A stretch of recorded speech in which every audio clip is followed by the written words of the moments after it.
à combien c'est estimé, mais je pense que, en tout cas, ça coûtera beaucoup moins cher que la route littorale qui n'a pas encore été finie, pour faire un lien avec, voilà, voyez, et qui aurait autant d'importance.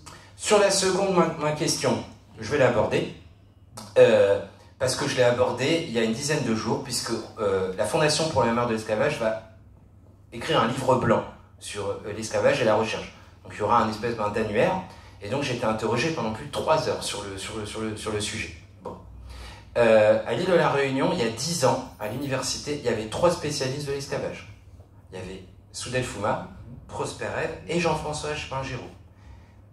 Soudel est décédé, et les 2 autres sont à la retraite. Aujourd'hui, à l'université de la Réunion, non seulement il n'y a plus aucun spécialiste de l'esclavage, mais écoutez-moi bien, il n'y a plus aucun spécialiste de l'histoire de la Réunion. Donc, nos enfants vont à l'université de Paris 1, et ils ont bien raison, où ils vont trouver des enseignements qui vont leur être faits autour de l'histoire, de l'Afrique, etc. Par ailleurs, à la Réunion, vous marquerez à l'université, il n'y a pas une chaire de l'histoire de l'Afrique, ou une chaire de l'histoire de l'Inde. Donc, on leur fait faire sur le programme, j'ai regardé. Alors, qui il faut interroger? Il faut interroger les responsables du sujet. Hier, j'étais à l'université de la Réunion, il y avait des enseignants du laboratoire d'IR, Salim Lamrani, qui est quand même le grand spécialiste de Cuba, lui il m'a dit c'est inadmissible que tu sois pas là. Donc posez-moi la question à qui il faut la poser. Depuis 10 ans, le poste de Soudel Fouma, qu'est-il devenu? On ne se pose plus la question. Moi je sais qu'il y a des universitaires de l'Hexagone qui ont été recrutés comme maîtres de conférences discrètement. Voilà. Où est le poste? Alors, la région, par exemple, pourra avoir une responsabilité, parce que la région finance la recherche. Elle peut avoir des exigences. Les Pays de Gloire, par exemple, sur l'université de Nantes, où ils ont un gros projet pour le financement sur la traite transatlantique, ils disent, voilà, nous, on veut que vous recrutiez des spécialistes. Alors, il y a des personnes qui ont du pouvoir. Alors, vous avez vu le président de l'Université de la Réunion, bon, à part faire parler de lui dans les archives judiciaires, bon, voilà. Oui, c'est vrai que c'est un problème.